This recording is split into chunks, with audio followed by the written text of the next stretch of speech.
What is the cause of anxiety?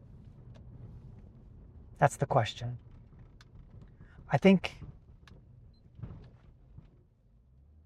that anytime you want to solve a problem or make a change to something, a change to the consequences or circumstances in your life, you have to understand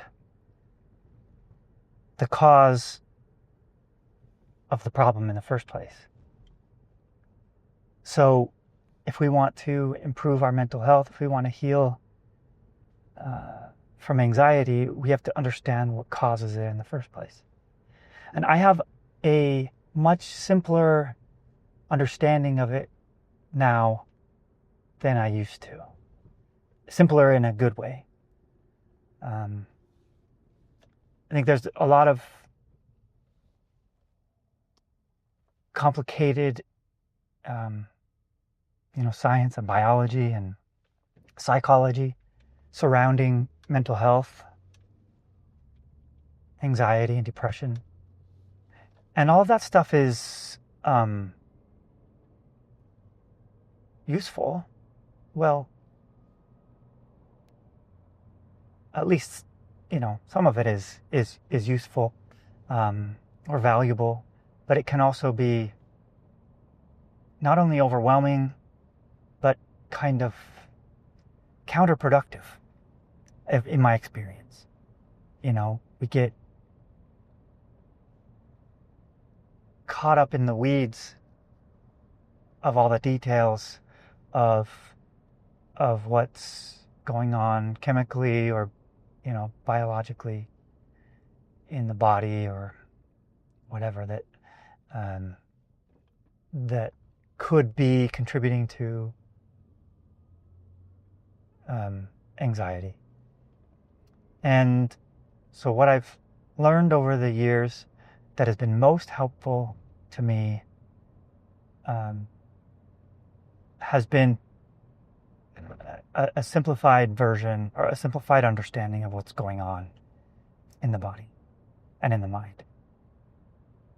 So that's what I'm going to talk about here now today. I think that the world in general, doctors and psychologists and have for a long time saw that, okay, emotions are chemical, you're having a chemical reaction or response in the body. It's causing, you have your dopamine, serotonin, and these different hormones and cortisol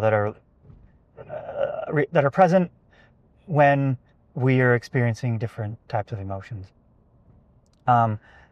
or that are transmitting neurons signals to the brain or from the brain. And so when you're experiencing anxiety, you're having high cortisol and you're not having as much dopamine or serotonin or whatever. So like doctors for a long time kind of felt like, well, therefore it's a chemical imbalance problem. It's a chemical balance problem. And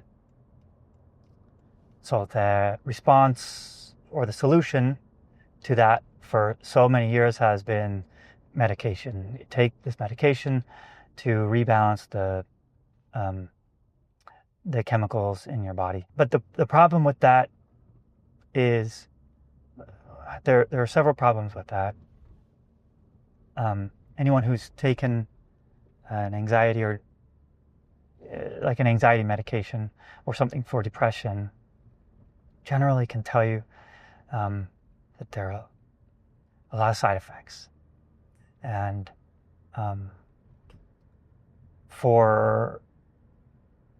don't want to disparage anybody who are taking those, and I understand why people take that approach, and especially because the doctors recommend it. And so, but there's always side effects to pharmaceutical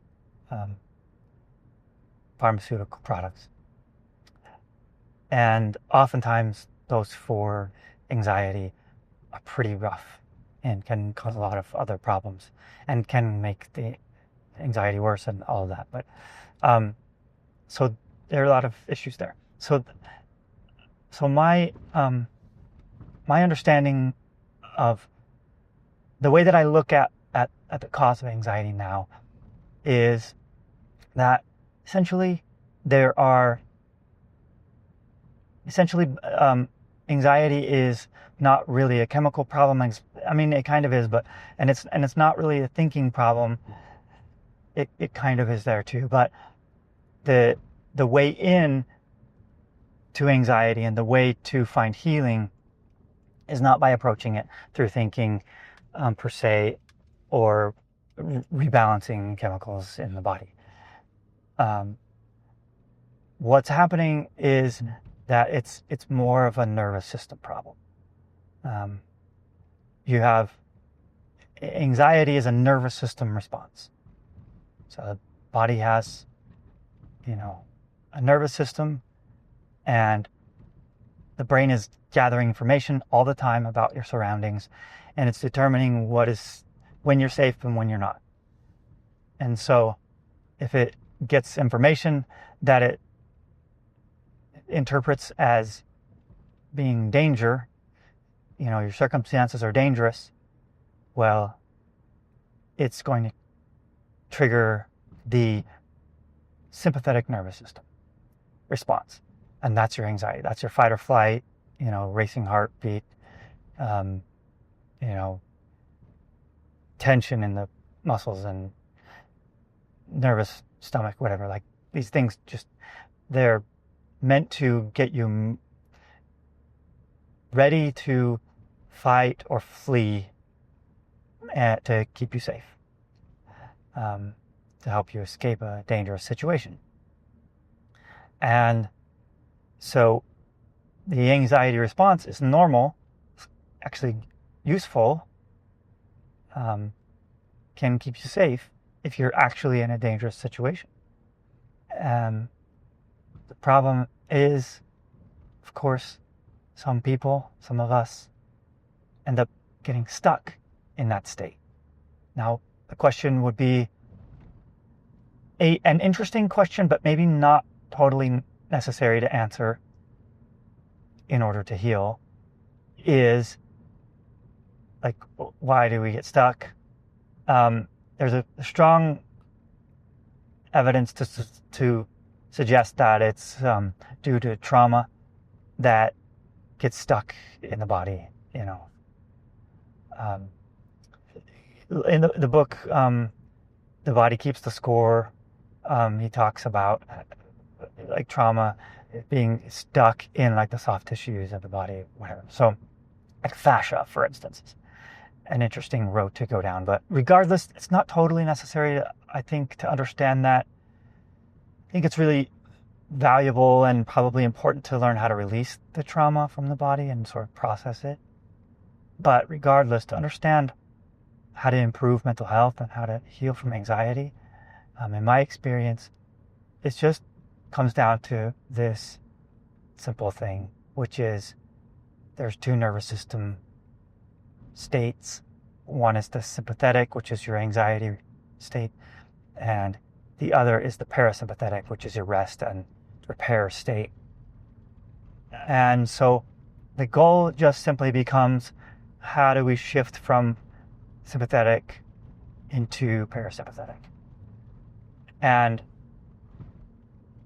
so, but that, to me, there's all of this science and all of the biology, and there's all of this information that can become, information overload and just overwhelming if we're trying to look at all of the chemicals and all of even the psychology, even sometimes like the trauma is like, well, what caused the trauma?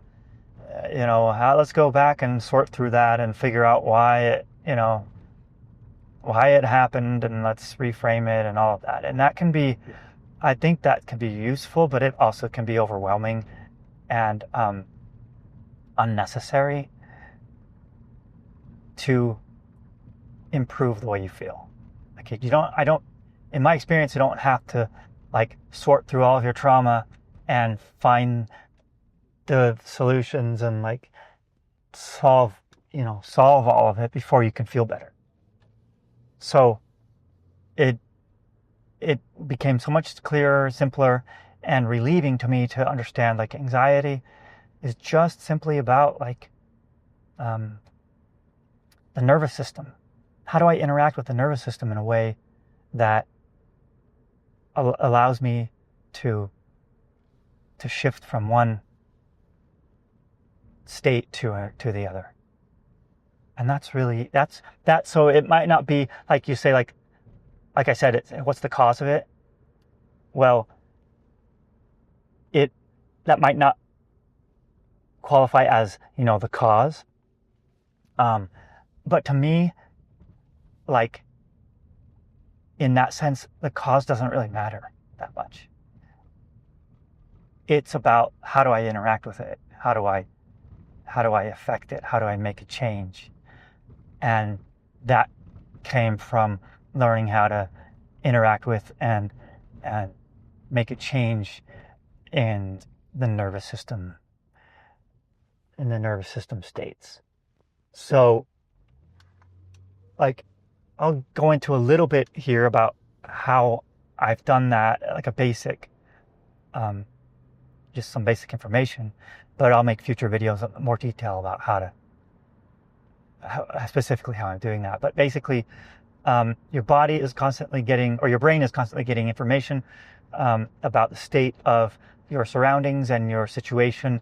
It's getting information from your organs and glands to assess like the danger, right? And the way it gets that information is through a nerve called the vagus nerve.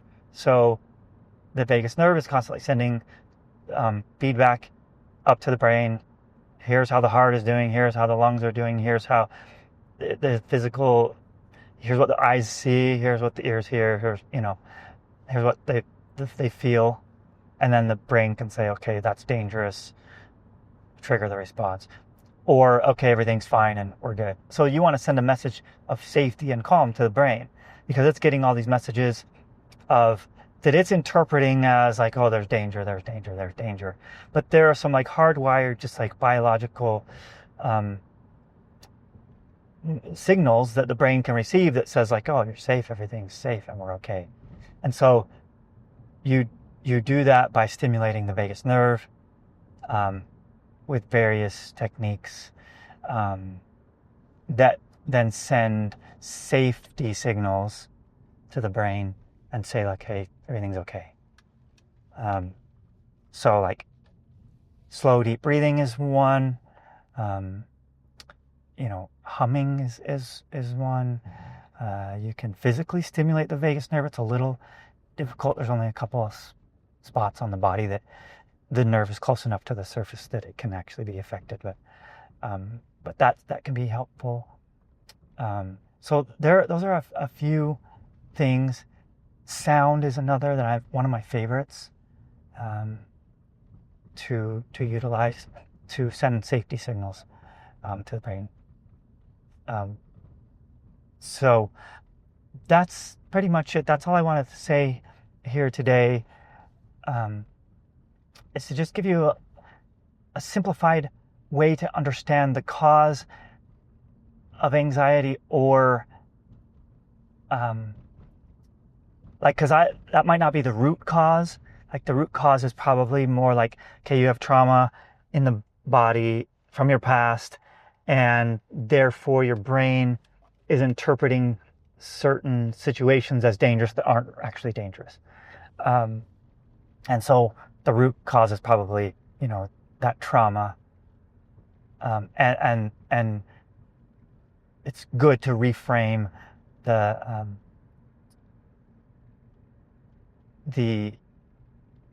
experiences and reinterpret them so the brain can interpret them as safe and you're okay.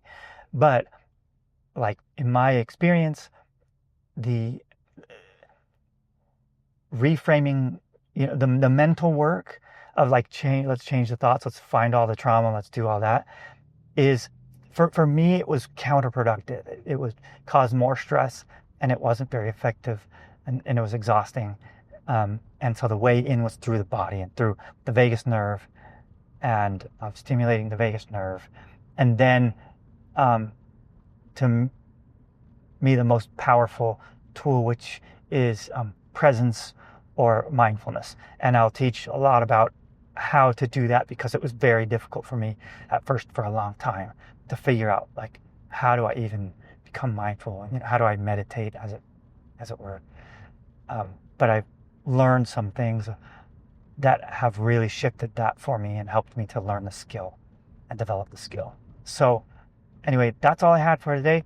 Just wanted to give you a different perspective on what anxiety is, what the factors are, what's kind of causing it, and how to look at it differently, how to approach it differently, so that you can find alternative and in my experience, much more effective way to improve mental health, to really kind of get at the root cause, even though kind of indirectly, I guess is what I would say.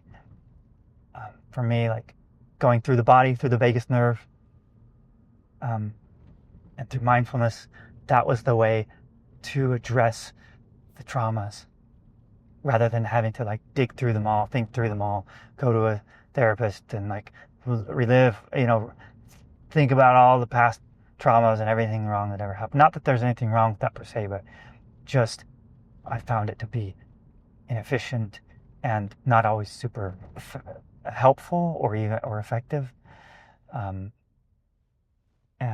just unnecessary. So there you go, a different way to look at it. That's the cause of anxiety. And I hope that you have a great day. I hope that you remember that you are always enough for grace, and that you're always worthy of love and compassion, and hope that you can develop the ability to receive love for yourself. I mean, to not hate yourself. I think that that's a common trait in people who have anxiety or depression. Oftentimes we very hard on ourselves, and we may not always feel worthy of love, and so it's hard for us to accept it. But it's always available, and you're always worthy of love and compassion and grace. So have a beautiful day, and I'll talk to you next time.